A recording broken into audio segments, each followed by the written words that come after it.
Находящийся в уникальном месте, основанный на понятиях чести и достоинства, Горский кадетский корпус за 26 лет зарекомендовал себя как одно из элитных образовательных учреждений военного направления. Из стен этого заведения вышли лучшие ребята с военной карьерой, а сейчас этим стенам потребовался капитальный ремонт. На данный момент идет штукатурка стен, полностью заменена электропроводка.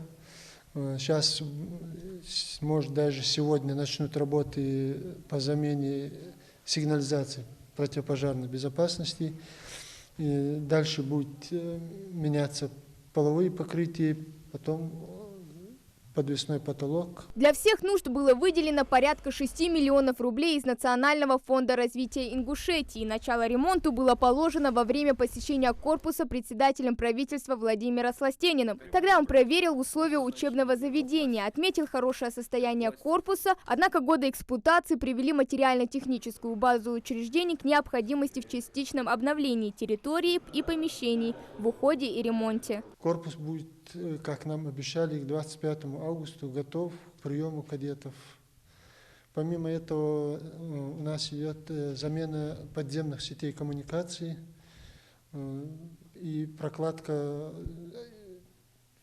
вернее, замена водопровода для нужд кадетского корпуса протяженностью 2200 метров. В первую очередь капитальный ремонт проводят в учебном корпусе номер 1. Вместо пластмассовой вагонки побелка и покраска. Это гораздо безопаснее. Напольную плитку тоже поменяют. Предыдущая была ровесницей корпуса. А вместе с тем трудятся и по обновлению канализации и отопительной системы. В общем, список внушительный. Работа по замене коммуникаций требует несколько этапов. Для начала нужно выкопать траншеи, а уже после приступать к демонтажу труб.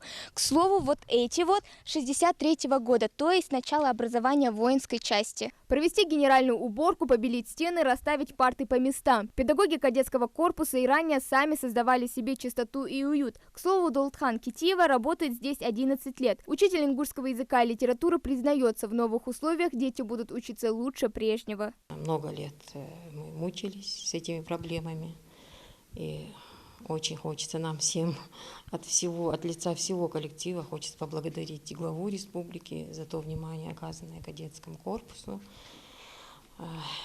Как вы знаете, это у нас единственное такого рода учреждение элитное, и всегда приятно. Мы все-таки воспитываем ребят, наших будущих защитников. И я считаю, что это правильно, что нам такую помощь оказывают. В общем, все для детей и ради их будущего. Главное хорошо учиться и уметь сохранять то, что уже есть. Сейчас эти кабинеты пустуют, ведь дети ушли на летние каникулы 1 июня. Однако корпус не видел своих воспитанников уже давно. 16 марта официальный уход на карантин. Но уже 1 сентября, если эпидобстановка позволит, кадеты выйдут в учебное заведение с капитальным ремонтом. Хава Гагиева, Асхаб Билакиев, Новости 24.